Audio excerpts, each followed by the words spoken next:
Bem, pessoal, chegamos aqui na parte final do seminário do professor Leandro. Já é para ouvir assim, que pena, mas tudo que é bom termina, né? Então, temos aqui a parte 4. Vamos, então, fazer toda a ligação dessa teoria com o teorema dos números primos, né? Obrigado, Leandro, por essa apresentação. Oi, Amar, obrigado. Então, vamos lá, pessoal, vamos dar continuidade. E nessa parte 4, nós vamos fazer um encerramento da demonstração do teorema dos números primos, que a gente já viu que basicamente se reduz à análise assintótica da segunda função de Chebyshev. Beleza? Eu vou começar essa parte 4 com um resultado que vai ser muito importante, que estende um pouquinho o último resultado que a gente viu na parte 3. Na parte 3, nós aprendemos como usar, né, o produto de Euler, a fórmula de produto de Euler, para concluir que a função zeta de Riemann não tem zeros no semiplano real de S maior do que 1. Porém, para aquela representação integral de psi1, para a gente conseguir extrair dela o comportamento assintótico dessa função, é necessário fazer essa integração até em cima do eixo real de S igual a 1. E aí, eu não sei se vocês agora vão se lembrar, mas naquela representação integral aparece a derivada logarítmica de zeta. Tá? E, portanto, para justificar que a integral está bem posta, ou que a gente pode, no futuro, utilizar aqueles teoremas de deformação de contorno de Cauchy, nós precisamos mostrar que esse cara aqui é analítico, né, sobre a região que a gente estiver trabalhando. Então, em particular, nós precisamos nos convencer de que a zeta não tem zeros em cima da reta real de S igual a 1. Tá? E nós vamos passar por essa tarefa agora, tá? Como um passo preliminar daquela... Né, de se mostrar, né, que a nossa representação integral está bem definida. Né? Legal. Então, o teorema é esse aí. Tá? A função zeta, na verdade, eu não construí ela em si menos 1, né? Foi só na parte real de S maior do que zero. Talvez eu queira registrar essa correção aqui. Vou deixar assim, só para ser mais rápido. Real de S maior do que zero.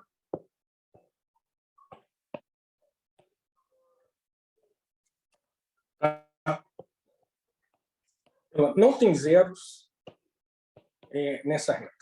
Ok? Então, em outras palavras, né, um ponto dessa reta eu posso parametrizar dessa forma, 1 mais t. Então, dizer que ela não tem zeros na reta é dizer que essa função aqui de t, tá, ela não se anula, tá, para qualquer t real. Beleza. Para fazer a prova desse teorema, eu vou precisar de alguns resultados auxiliares. Na verdade, são 2 teoremas auxiliares muito bonitos. Tá? E eu vou primeiro apresentar esses resultados auxiliares. Tá show? O primeiro deles é esse aqui. Se válido ainda só nessa região. Tá?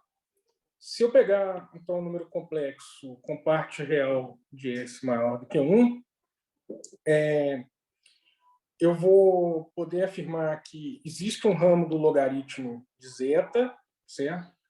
Além do mais, o ramo do logaritmo de zeta ele pode ser representado por essa série. Tá? Essa série aqui é uma soma dupla, em que o somo primeiro pode ser sobre todos os... Para cada π fixado, eu somo sobre todos os m's, essa quantidade aqui. Em seguida, o resultado que eu obtenho, eu somo em π. Tá? Então, isso aqui é uma notação para soma dupla. Ok? P varia sobre os primos e M varia sobre os naturais. Tá? Também eu vou definir constantes especiais para ver isso como uma série de Dirichlet. Acho que fica mais elementar, né? A argumentação de convergência, de holomorficidade, todas essas coisas. Tá? Ok, então, vamos lá. Primeira coisa, nós vamos fazer a prova dessa identidade que eu mostrei no slide anterior para números reais, em particular números nesse intervalo aqui, S maior que 1. Tá? E durante esse argumento, eu vou precisar desse resultadozinho auxiliar aqui de cálculo, né, que o log de 1 menos x é, na verdade, a soma, né, com m variando de 1 até o infinito, de x elevado a m sobre m. Isso aqui é simplesmente integração termo a termo da série geométrica, né, de 1 sobre x. Tá? Isso aqui vale para todo x entre 0 e 1. Ok, vamos lá. Então, aqui, usando a função zeta com esse real, certo? E o teorema que a gente acabou de demonstrar, né, da fórmula de Euler, eu posso afirmar, então, que o log desse cara aqui é o log desse produto infinito. Ok? Repara que aqui é tudo real, tá, pessoal? Estou na reta. Então, eu posso usar as propriedades de continuidade, né, e de que o logaritmo transforma o produto em soma, tá?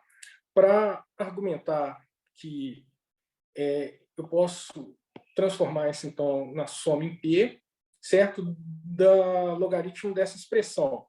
Vamos usar aqui o logaritmo real, esse menos 1 sai do log, está aqui, e aí eu fico com o log desse cara aqui, certo? Bom, 1 menos 1 sobre P elevado a S, tá? Eu vou pensar agora dele como sendo esse cara aqui, onde o x é P elevado a S, tá? Então, P elevado a S certamente vai satisfazer essa condição. Então, eu tenho que... Na verdade, eu também sumi com esse sinal de menos 1 aqui, desculpa. Eu tirei o mínimo aqui e troquei a ordem, tá? Os caras para desaparecer com esse camaradinho aqui, ficar com essa série. Beleza. Então, a gente, né, acabou de ver então, que o log da zeta real pode ser representado por essa soma infinita, tá? E agora eu vou utilizar esse resultado auxiliar para representar essas parcelas aqui dessa soma, tá bom? Então, cada parcela dessas aqui vai ser reescrita, né, como aquela série, tá? Que vem lá da geométrica, né? Eu falei. Então, fica lá P elevado a menos S na M sobre M, ok? E agora eu vou reorganizar esses dois somatórios como um único somatório. E aí eu obtenho a expressão que eu tinha falado que era válida, ok? Bom, nesse momento, a gente sabe que essa expressão aqui é válida para S real, né? Em particular, S maior que 1. Tá? Vamos fazer aquela transformação que eu falei agora. Eu vou introduzir esses coeficientes aqui, chamados CM, que são definidos dessa forma. Tá? O CM vale 1 sobre M. Se o M é a potência de um único primo, né? Dessa forma, P elevado a M, vale 0, caso contrário. Tá? Então, a soma dupla que aparecia no slide anterior, ela pode ser escrita como essa soma simples. Olha que legal. Se eu pegar um M que não é potência de primo, isso aqui vai dar 0, aqui ele também não apareceria. Né? Todas as parcelas aqui são potências de um único primo. E se esse cara for uma potência de um único primo, né, ele é o quê? O Cn é 1 sobre M, que é essa parte aqui, e vai aparecer o primo elevado a S, né? O PM elevado a S, no caso. Então, que é essa parcela. Então, a gente consegue, né, representar aquela série dupla, essa soma dupla, por essa série de Dirichlet. Legal? E essa série de Dirichlet, as propriedades analíticas dela podem ser verificadas da mesma maneira que nós verificamos a da zeta. Inclusive, essa é até mais simples, porque essas constantes CMs aqui, elas são estritamente menores do que 1. Então, o teste M devices aqui ainda é mais fácil de realizar do que no caso que a gente fez ele na parte 3. Tá? Isso mostra o seguinte: aquela expressão que a gente obteve para S real maior do que 1, que são essas duas aqui, que esse cara aqui, na verdade, ela admite uma extensão analítica para essa região. Concorda? Por causa dessa observação aqui. A gente usa N-Weierstrass, né? E para a parte real de S estritamente maior do que 1, eu consigo verificar que esse cara aqui se estende a uma função holomorfa nessa região. Tá? E agora vamos para o log, que é o pepino todo. Vocês lembram de uma proposição que eu falei lá na parte 1, que eu falei que isso é importantíssima? Ela dizia o seguinte, olha só, se eu tenho uma função holomorfa definida numa região simplesmente conexa, que vai ser, no caso, esse semiplano, bacana, se essa função holomorfa não se anular nessa região simplesmente conexa, essa função holomorfa ela tem um ramo do logaritmo dela. Existe o ramo do logaritmo dela. Okay? A gente até mostrou que era isso aqui, né? Era a integral da derivada logarítmica de algum ponto fixo até o ponto S. Tá? Então, isso, na verdade, escolhendo um S0 aqui, eu vejo que esse ramo do logaritmo construído a partir daquele resultado abstrato é, na verdade, uma extensão do logaritmo de zeta no caso real. Né? Porque no caso real, o S estaria aqui embaixo, essa derivada aqui vai dar um número real, enfim, vai dar aquela expressão que a gente sabe. Bacana? Então, usando esse resultado abstrato, nós sabemos que isso aqui também se estende a uma função analítica de S nesse semiplano, real de S maior do que 1. Então, se eu tenho duas funções analíticas, S e S, que coincidem num conjunto com ponto de acumulação, nós vimos que elas têm que coincidir em todo o aberto conexo que possui esse conjunto com ponto de acumulação. No caso, o aberto conexo seria esse semiplano. Legal? Então, a extensão aqui também coincide com a extensão aqui, mesmo para os outros números complexos S, que a gente não tinha avaliado ainda. Né? Então, aqui a gente usa um argumento de extensão analítica para fazer o seguinte, olha, se eu sei que duas funções coincidem num conjunto com ponto de acumulação, que no caso a gente pode pegar semi-reta, tá? Se as duas admitem uma extensão analítica para um aberto, essa extensão analítica é única e, portanto, eu tenho igualdade. Né? Então, a gente descobre daqui uma expressão para o logaritmo de zeta. E por que eu quero uma expressão para o logaritmo zeta, professor? Porque você quer calcular a derivada logarítmica, né? E ela vai ser importante na representação integral da segunda função de Chebyshev. Beleza? Então, nós temos, no frigir dos ovos, uma representação em série de Dirichlet do logaritmo de zeta, tá? Que seria isso aqui. Legal. Então, esse último slide termina a prova daquele primeiro lema auxiliar. Agora eu vou passar para um outro lema auxiliar aqui, que é basicamente uma contazinha de trigonometria, álgebra, que é belíssima a aplicação que ela tem. Tá? Então, o resultado é o seguinte. Para qualquer número θ real, essa desigualdade aqui é sempre verdadeira. 3 mais 4 cosseno de θ mais cosseno de 2θ, isso aí é não negativo. Tá? É incrível como que um fato tão particular desse vai acabar sendo importante para a gente, e, na verdade, isso aqui é parte de uma ideia muito genial para provar que a zeta não tem zeros ao longo da reta, tá? Real de S igual. Incrível que esse fato seja. Bom, vamos lá. Todo mundo consegue perceber que esse cara aqui é não negativo, né? Que é o produto do 2 com o quadrado de alguém. A gente expande esse quadrado, beleza? Nós vamos ficar com essa expressão aqui e depois a gente usa essa identidade trigonométrica elementar. Cosseno quadrado é 1 mais cosseno de 2θ. Agora a gente organiza, né, os termos e a gente descobre que essa identidade que eu falei aqui é verdadeira. Tá? Ok, então daqui a pouco eu vou relembrar ela, nós vamos guardar isso aí para fazer a prova do que a gente está aqui. Tá bom. Um corolário desses dois fatos é o seguinte. Se eu olhar para um número complexo S, tá? Parte real maior que 1, então eu posso afirmar que o logaritmo natural do valor absoluto desse produto aqui é não negativo. Tá? Em particular que o valor absoluto, né, desse produto que está aqui dentro, ok, ele é maior ou igual que 1. É isso que eu quero concluir. Legal?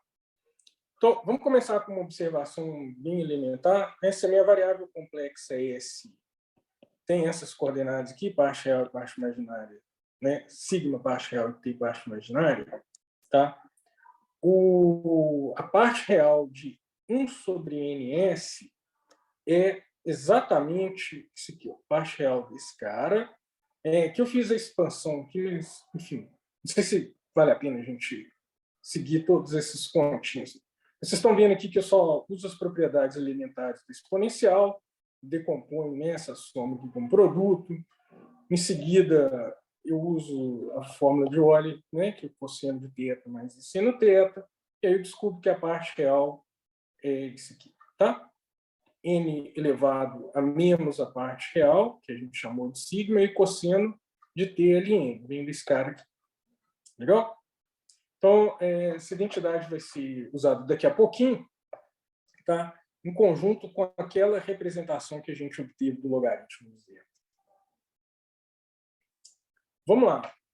O logaritmo, então, desse produto, eu vou fazer o seguinte. Bom, propriedade elementar, né? O valor absoluto de ZW é valor absoluto de Z vezes valor absoluto de W. Né? Então, a gente aplica isso 2 vezes, decompõe esse valor absoluto aqui em 3. O logaritmo de produto de números reais é a soma dos logaritmos.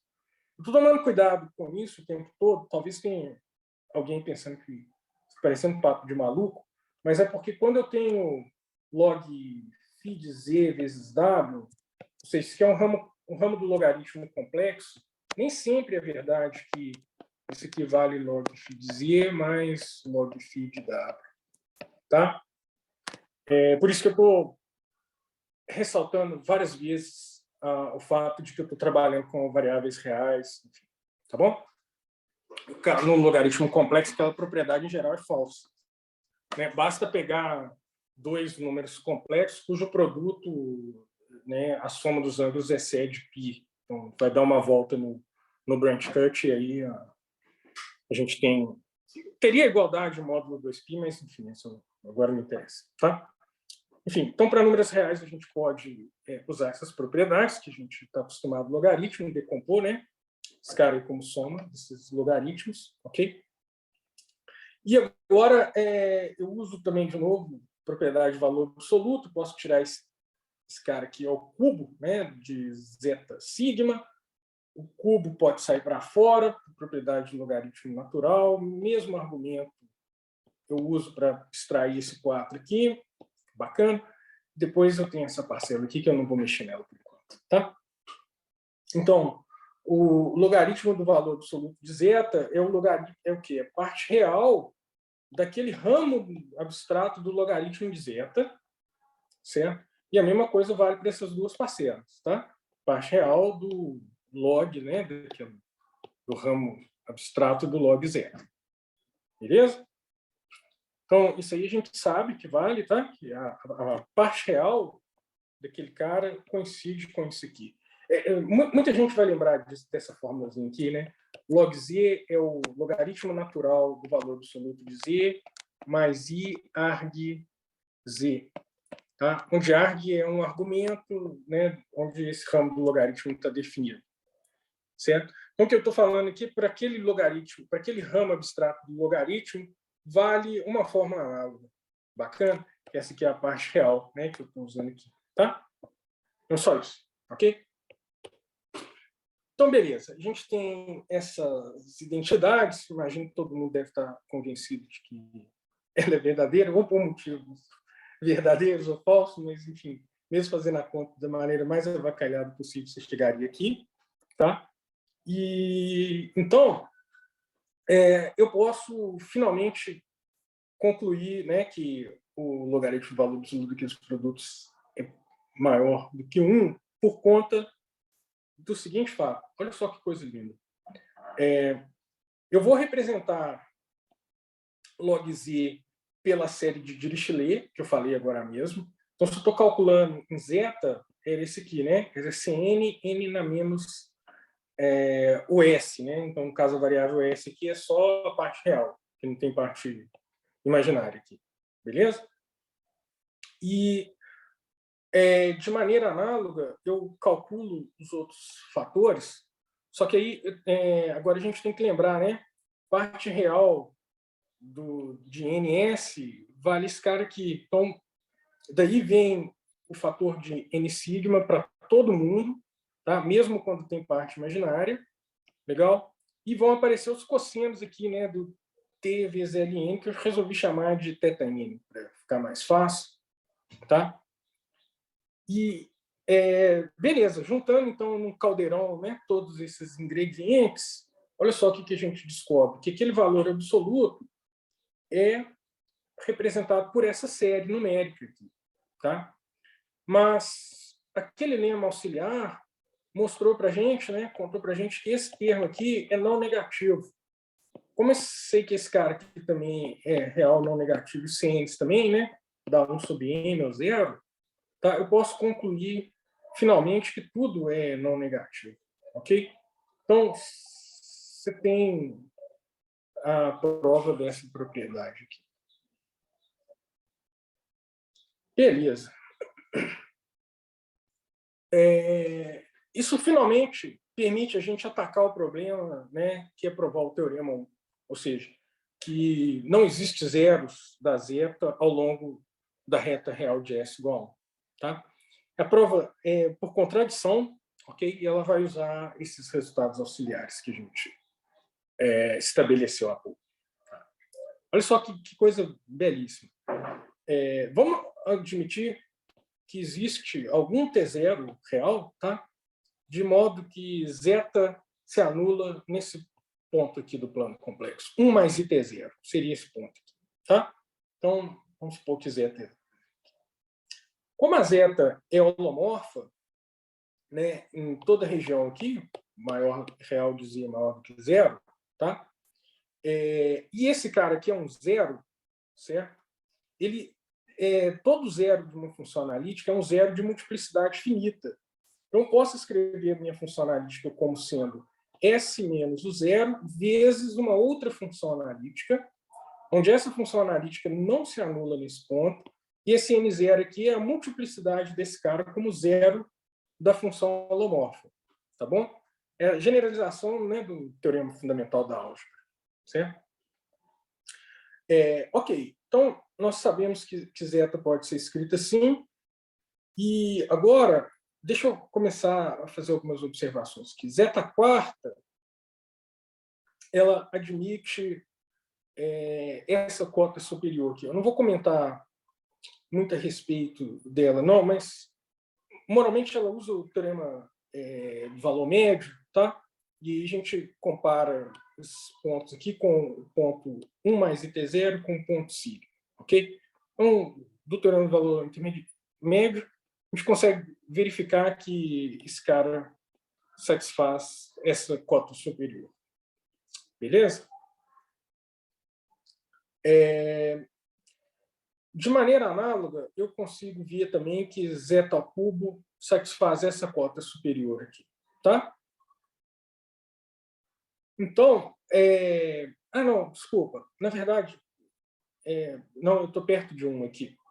Se eu estou perto de 1, na verdade, eu tenho que usar que a zeta ela tem S igual a 1 como polo. Né? E eu faço a expansão dela em série de Laurent, certo? E tomo o cubo, tá? Dessa expansão. A gente vai ver que dá para limitar por esse cara aqui. Tá? Esse cara aqui vai ter, né, uma singularidade que vai ser um polo de ordem 3 lá no 1, legal? E aí, então, a gente consegue ver que essa função aqui é limitada por essa estimativa aqui. Tá bom? Bom, para sigma próximo de 1, mas pela direita, tá? Eu também posso afirmar, né, por continuidade da zeta, que vai existir uma constante C3 que limita ela. Ok? Então, se você acredita nessas três desigualdades, nós podemos juntar elas, certo? e, fazendo a análise cuidadosa das potências, concluí que esse produto todo, ele, na verdade, ele é limitado por uma constante que eu chamo de C4 vezes o valor absoluto de sigma menos 1, né, que é a distância de sigma 1. Mas repara que isso aqui vai a zero, né, quando o sigma converge a 1 pela direita. Mas, se isso ocorre, esse logaritmo aqui, então, ele tem que ir para menos infinito. Beleza? Só que esse cara aqui é exatamente o logaritmo que nós mostramos no lema anterior, que era positivo. Então, desse fato aqui, a gente extrai, né, a contradição. E isso significa, então, que não pode existir nenhum T0, né, para o qual zeta tem um zero nesse ponto. E 1 mais T0. Esses slides aqui são algumas recordações, né, do que a gente está fazendo. Tá? Eu acho que eu não preciso comentar a respeito dele agora. Aqui eu estou lembrando de novo o nosso plano, né? E agora a gente vai finalmente para esse cara aqui. Tá? Vamos entender agora por que e como, né, fazer a expansão assintótica do π1 lá no infinito. Tá? Bom, para isso, nós vamos usar aquela representação integral do π1, e eu vou lembrar de novo, né, que a gente vai precisar dessa identidade aqui, ok? Que a derivada logarítmica de zeta na verdade, dada, né, em termos da série de Dirichlet, cujos coeficientes aqui são da função de Fumann. Tá bom?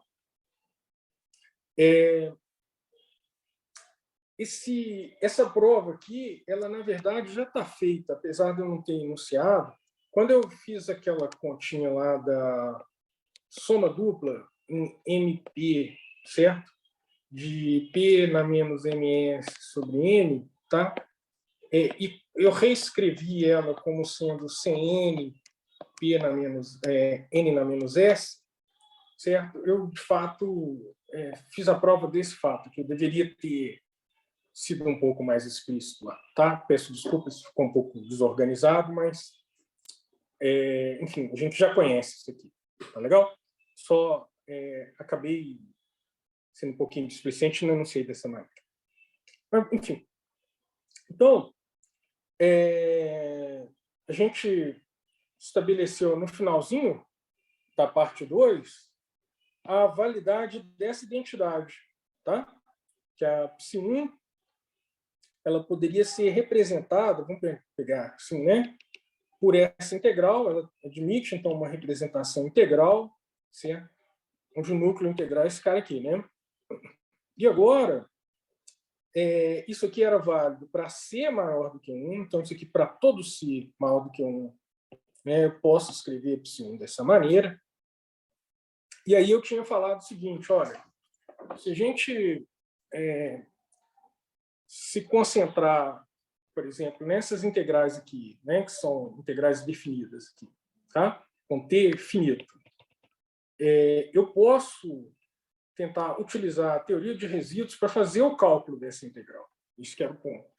E aí a gente tinha uma fórmula oriunda do princípio do argumento que mostrava para a gente como que estava ligado os resíduos, né, dessa função aqui com o polo de zeta. A gente já sabe que o polo de zeta agora ocorre em S igual a 1.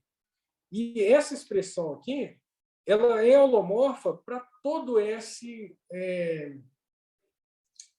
com a parte real maior do que zero, diferente de 1. Tá? Porque esse cara aqui não desculpa. Isso aqui não se anula para todo número complexo com parte real de S maior ou igual a 1, exceto no 1. Tá? No 1 é porque não está bem definido. Na verdade, no 1 é polo, isso aqui vai até para infinito. Então, ou seja, no semiplano fechado que está à direita do 1, tá? A zeta não tem zeros. Então, o denominador aqui não se anula e esse quociente, portanto, define uma função holomorfa, né? Esse aqui também define uma função holomorfa, exceto, né, em S igual a menos 1 e S igual a 0, que vai estar longe de onde eu vou estar interessado em integrar. Então, posso, de novo, usar o arsenal mais complexa para estudar esse problema, tá bom? Então, foi por isso que nós estabelecemos, né, a localização dos zeros, e, na verdade, seria, né, obviamente, a localização parcial dos zeros, né? A gente mostrou que nessa região que a gente vai estar interessado agora não tem zeros e zero, tá? E, portanto, eu vou ter essas integrais aqui bem definidas, vou poder utilizar os resultados da teoria de resíduos e assim por diante, tá bom? Então, vamos lá. Primeira coisa, observe que aquela integral está muito bem definida nesse contorno fechado aqui. Essa parte aqui, em azul, ela representa essa integração aqui, tá bom? Então, aquele contorno eu estou desenhando para fazer o seguinte, eu vou complementar o segmento de reta, que liga o ponto C menos IT ao ponto C e T, e o integrando que eu vou estar interessado é esse, tá, pessoal? Então, mas nesse diagrama aqui eu estou trazendo só o contorno. Então, aqui vocês estão vendo, ó. Eu estou aqui no ponto C menos I T grande, que eu estou no ponto C mais I T grande. Bacana? Então, aquela representação está escrita aqui. Bom, agora eu vou concatenar esse contorno a esses outros contornos suaves por partes aqui, tá? Eu dei nome para todos eles aí, mas não vamos esquentar a cabeça com os nomes agora. Legal? Primeira coisa importante, só que esse cara aqui está à direita do 1, eu estou tentando levar isso aí agora para a reta real de S igual a 1. Beleza? Esse é o objetivo. Seria, então, deformar esse contorno em alguma coisa que seria praticamente a integral na reta toda, mas exceto, né, eu vou pular aqui a singularidade. E aí o efeito dessa singularidade, obviamente, vai ser sentido nesse teorema de deformação, porque essa deformação, né, os contornos dela envolvem a gente fazer uma escolha do T, envolve fazer uma escolha dessa largura aqui, que daqui a pouco eu vou dar o nome para ela. Tá? Então, a ideia vai ser tentar transferir aquela representação integral que a gente sabe para cá. Por que eu quero integrar nesse contorno? Vocês lembram, né, da ideia intuitiva? Porque se eu fosse capaz de substituir a minha variável complexa por S igual a 1, ou seja, se eu estivesse integrando em cima daquele contorno, aqui ia dar quanto? Ia S igual a 1, aqui ia dar x2, e aqui embaixo também seria 2, que é o que eu quero chegar, tá? Que é a expressão que eu quero chegar. Então, por isso, eu estou tentando deformar a integral que eu já estabeleci para cima desse contorno aqui. Ok? Tá bom, vamos analisar com calma agora. Se eu olhar só para a integral ao longo desse contorno fechado aqui, o que a gente pode afirmar a respeito dela? Vamos ver o seguinte. Primeiro, perto do 1, tá? Eu sei que a zeta tem um polo. Então, se eu tomar o limite quando S tende a 1, o valor absoluto dela vai para mais infinito. Tá? Então, a zeta aqui fica grande nessa região. Bacana?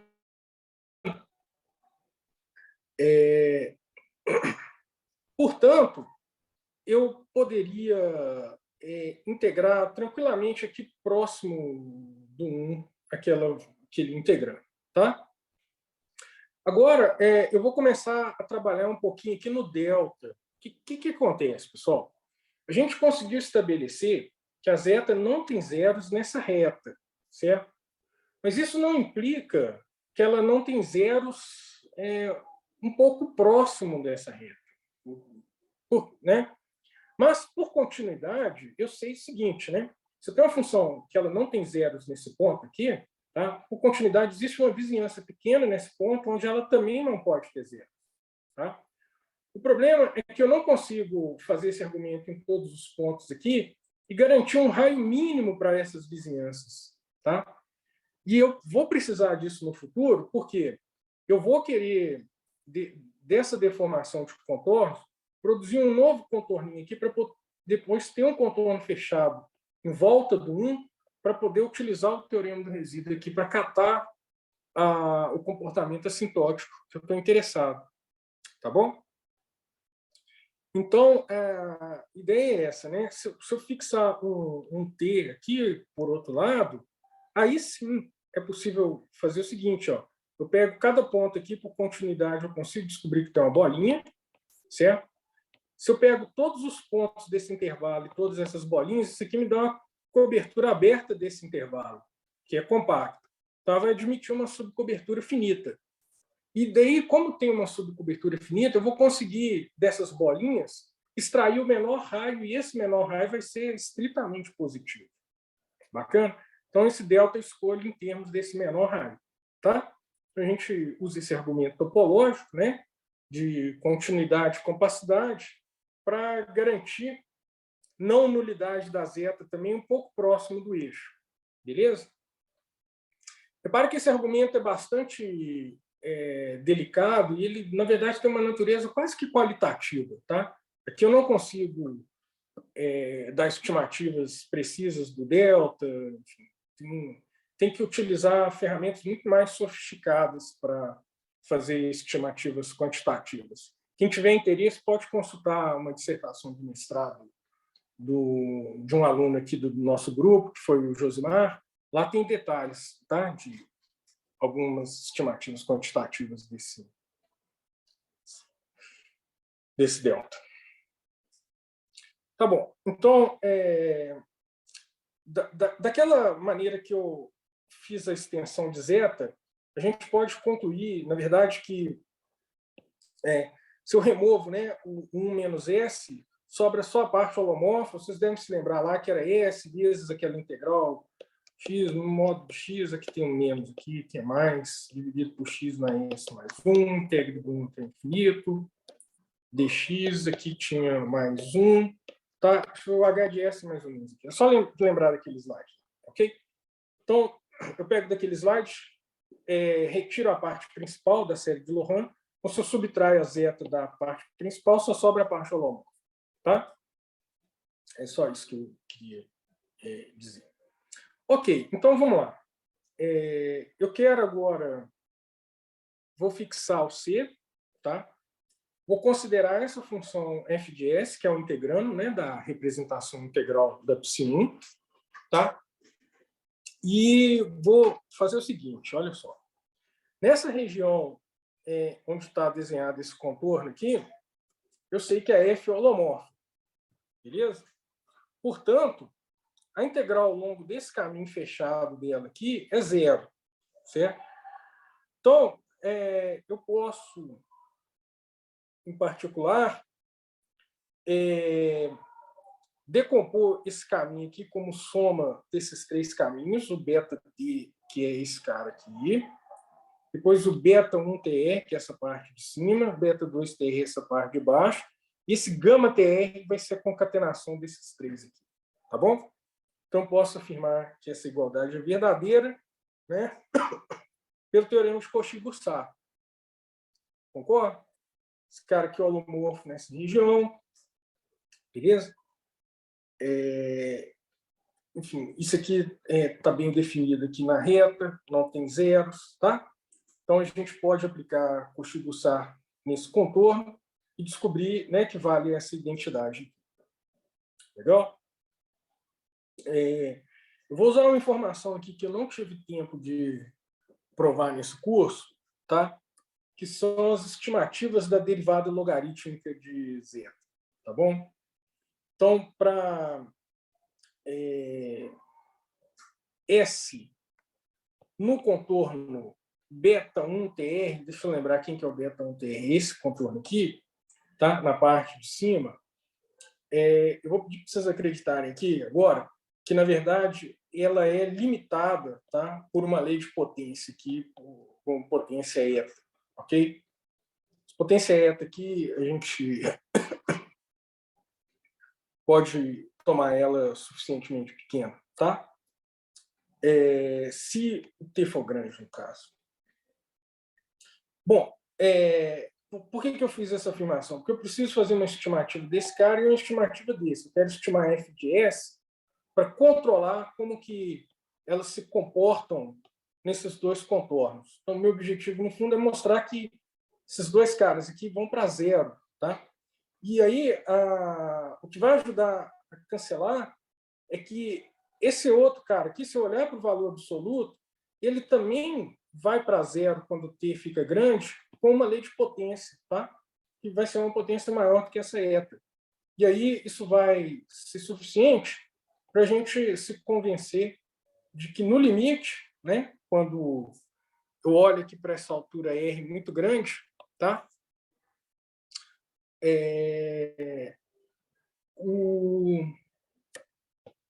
A segunda parcela e a terceira parcela, isso aqui vão convergir para zero. Tá? Então, só vou ficar agora com a análise restrita a essas duas. Né? Então, eu aprendo que vale aquela igualdade lá que eu falei. Tá bom. Olha só, nós já sabíamos que f de S só tem um polo em S igual a 1, tá? Que vem do polo da zeta. E agora eu quero descobrir quem que é o resíduo da derivada logarítmica. Aí por isso que eu apelei para aquela expressão da representação de zeta para calcular esse resíduo, tá, pessoal? Porque o resíduo não vai vir nenhuma contribuição dele dessa parcela aqui. Isso aqui é holomorfo perto do 1. Então, o resíduo de Fs, a contribuição dele vem exclusivamente daqui, certo? Então, para calcular ele, eu preciso entender como que a derivada logarítmica se comporta perto do 1.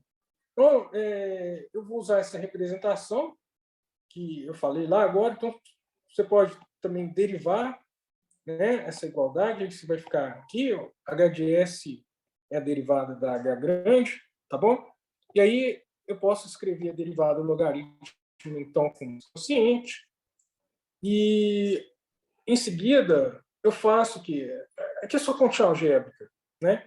Eu coloco aqui um múltiplo comum, tá?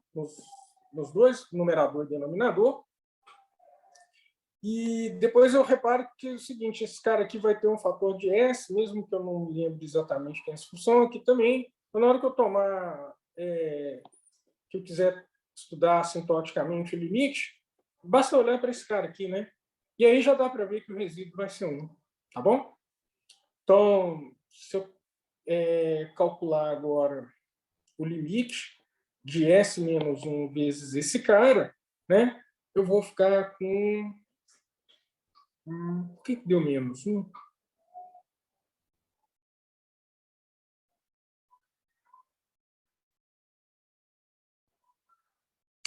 Ah, claro. Esse cara aqui é menos 1, desculpa. Isso, né? Tá certo.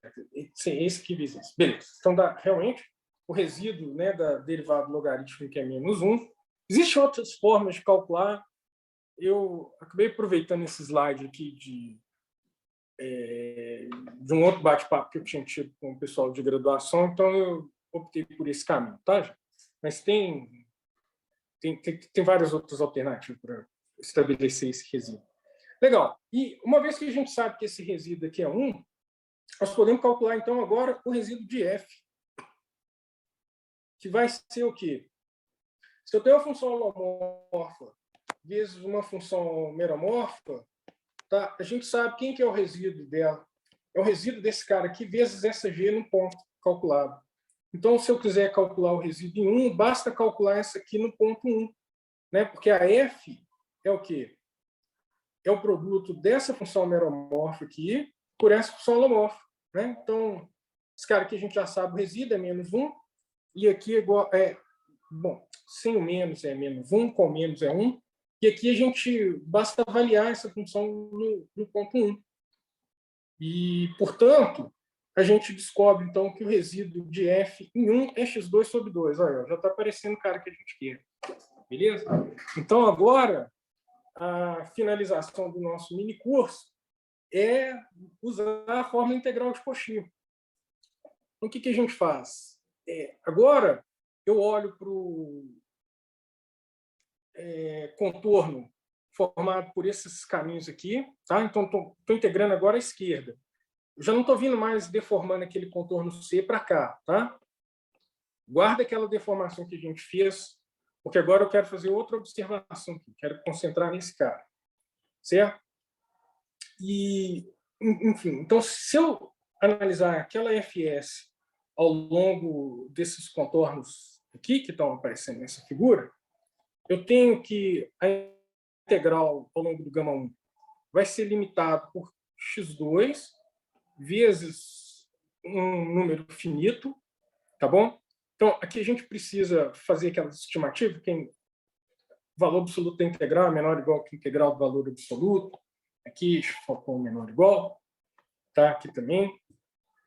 E depois substituir. Não tem segredo dessa conta. Tá? A gente se convence que esse cara admite essa conta superior.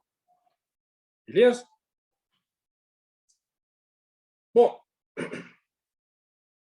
eu faço uma conta análoga para γ5.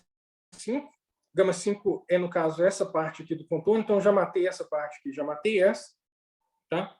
E eu vou me convencer também que isso vai ficar menor do que εx². Tá? E aí eu finalmente vou tomar o t, né? Ou seja, eu vou fazer a escolha do t no meu contorno. Tá? Ter esse nível aqui. E feita a escolha do t, de forma que essa integral aqui fique pequena, a primeira, tá? Eu tenho também que a segunda, que é a do γ5, vai ficar pequenininha. Então, essa aqui vai ficar pequena e essa vai ficar pequena. Ou seja, eu vou escolher o t grande. Tá? Vou estimar isso aqui, contas elementares. Né? Vou descobrir que isso aqui fica pequeno quando esse cara vai, quando o t é suficientemente grande. Então, fica dominado por εx2. Né? Esse aqui é o ponto. Tá? E agora, naquele retângulo, né, que sobra, ou seja, que tem essa parte aqui e a parte do outro contorno que eu deformei para cá, tá? Eu vou utilizar o quê? Naquele retângulo, eu utilizo fórmula integral de Cauchy. Né? Posso falar o quê? Desculpa, teremos resíduos. Né? Eu posso afirmar, então, que a integral de f, né, no bordo daquele retângulo é a soma dos resíduos da f. Mas o resíduo a gente já viu, né? Dá 2π x2 sobre 2. Legal? E agora, então, tudo se reduz, né, a entender como que eu somo aquela representação integral, esse contorno que eu deformei no amarelo, mais a soma desse cara aqui. Certo? Olha, se eu oriento esse aqui para baixo e esse aqui para cima, né, essas duas parcelas aqui elas se cancelam. Então, eu só fico com essa aqui no meio. E aí, eu sei, então, que a psi é, na verdade, igual à integral ao longo do γt, esse contorno aqui, que é a deformação do contorno C, que a gente já sabia, né, que a psi era por esse C. Só que, somando com essa outra integral,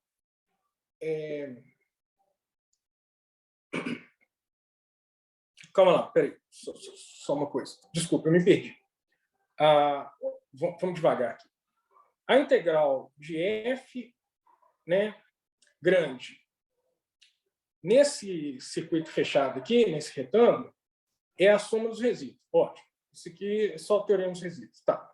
Agora, eu quero juntar as duas coisas.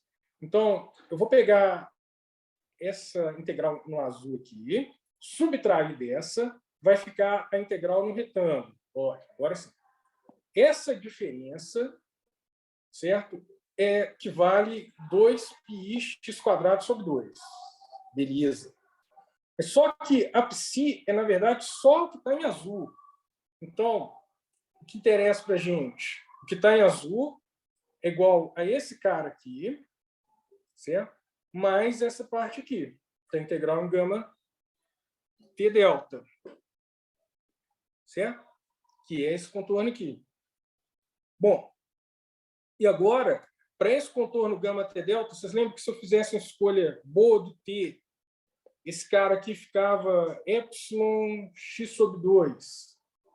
Se eu fizesse uma boa escolha para o γ5, esse também dava epsilon x sobre 2.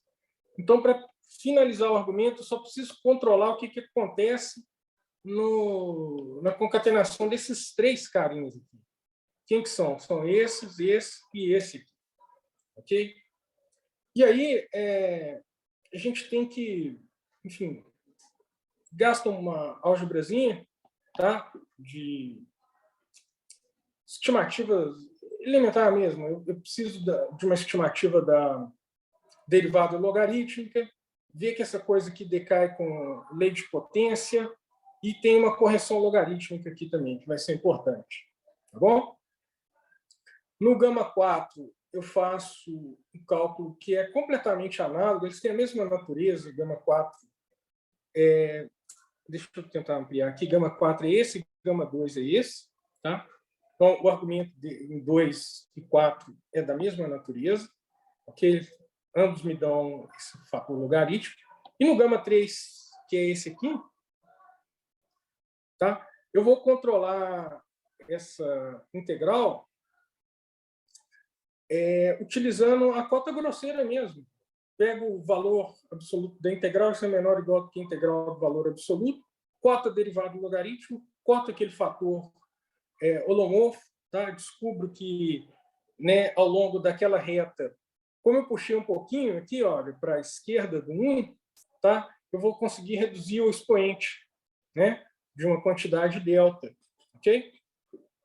E aí eu coloco no liquidificador essa salada toda, tá? Aqui estão as contribuições da parte gama 1, gama 5, aqui da gama 2 e gama 4, e essa aqui da gama 3, que é aquela mais interessante, onde a gente puxa um pouquinho o contorno à esquerda, né, do 1.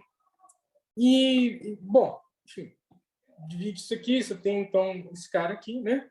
Isso aqui vale para x suficientemente grande, portanto, o limite, né, de C1 sobre x2 sobre 2 converte para 1, né, já que eu posso tomar epsilon aqui pequeno, tomando x suficientemente grande, eu consigo isso aqui.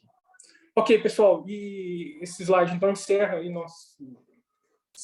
nossa série de seminários, né, nessas 4 partes, tá? E antes de finalizar, eu queria agradecer ao Emar pelo espaço cedido aí, também pela audiência de todo mundo, principalmente pela vibração no segundo seminário, que deu muita energia para fazer esses outros dois. Obrigado, pessoal. Se alguém quiser tirar alguma dúvida, pode ficar à vontade. Só abrir o microfone e falar. Leandro, realmente foi muito bom, viu?